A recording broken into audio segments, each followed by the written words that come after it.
America और चीन, दो महाशक्तियां जिनकी प्रतिस्पर्धा दशकों से वैश्विक राजनीति को आकार देती रही है। लेकिन अब इन दोनों देशों के बीच सहयोग की एक नई कोशिश ने दुनिया का ध्यान खींच लिया है।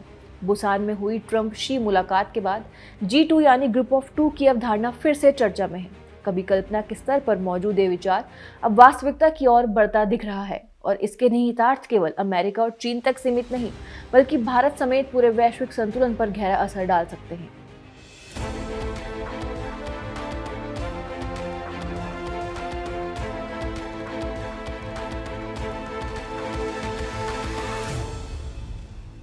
नमस्कार, आप देख रहे हैं क्विक फोकस और मैं हूं आपके साथ जानवी। आज बात करेंगे G2 की, एक ऐसे संभावित गठजोड़ की जो दुनिया की दिशा बदल सकता है। अमेरिकी राष्ट्रपति डोनाल्ड ट्रंप और चीनी राष्ट्रपति शी जिनपिंग की हालिया मुलाकात ने G2 की अवधारणा को दोबारा जीवित कर दिया है।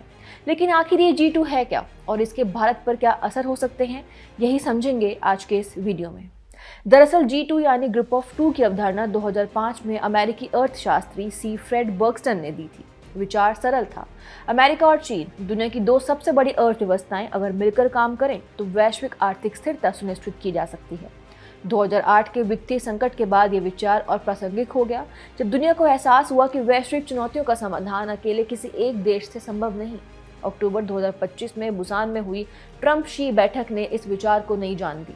ट्रंप ने इसे दोनों देशों के लिए महान बताते हुए कहा कि ये स्थायी शांति और सफलता की ओर कदम है। इस बैठक में कई अहम समझौते हुए। चीन ने रेयर अर्थ मिनरल्स पर लगाए गए निर्यात प्रतिबंधों को अस्थायी रूप से हटाने का निर्णय लिया। अमेरिका ने टैरिफ कम किए और दोनों देशों ने सैन्य संवाद चैनल शुरू करने पर सहमति जताई। हालांकि इस गठजोड़ के व्यापक प्रभाव आर्थिक से अधिक भू राजनीतिक हैं। विशेषज्ञों का मानना है कि G2 एक द्विध्रुवीय विश्व व्यवस्था यानी बाइपोलर वर्ल्ड ऑर्डर की ओर इशारा करता है, जहां शक्ति संतुलन दो देशों के बीच केंद्रित हो जाता है, बिल्कुल शीत युद्ध काल की तरह, पर इस बार आर्थिक परस्पर निर्भरता के साथ। ऐसी स्थिति में बहुपक्षीय संस्थाएं जैसे G20, क्वाड और संयुक्त राष्ट्र हाशिए पर जा सकती हैं। भारत के लिए स्थिति विशेष रूप से चुनौतीपूर्ण है। भारत की हालिया विदेश नीति अमेरिका और अन्य लोकतंत्रों के साथ साझेदारी के माध्यम से चीन के प्रभाव को संतुलित करने पर आधारित रही है। लेकिन यदि अमेरिका अब चीन को समान भागीदार के रूप में स्वीकार करता है तो भारत की रणनीतिक भूमिका कमजोर पड़ सकती है।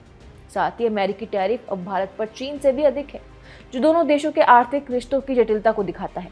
साथ ही भारत के लगातार बहुध्रुवीय विश्व व्यवस्था के प्रयासों को नकारात्मक रूप से प्रभावित कर सकती है। भारत हमेशा से बहुध्रुवीय विश्व व्यवस्था का समर्थक रहा है।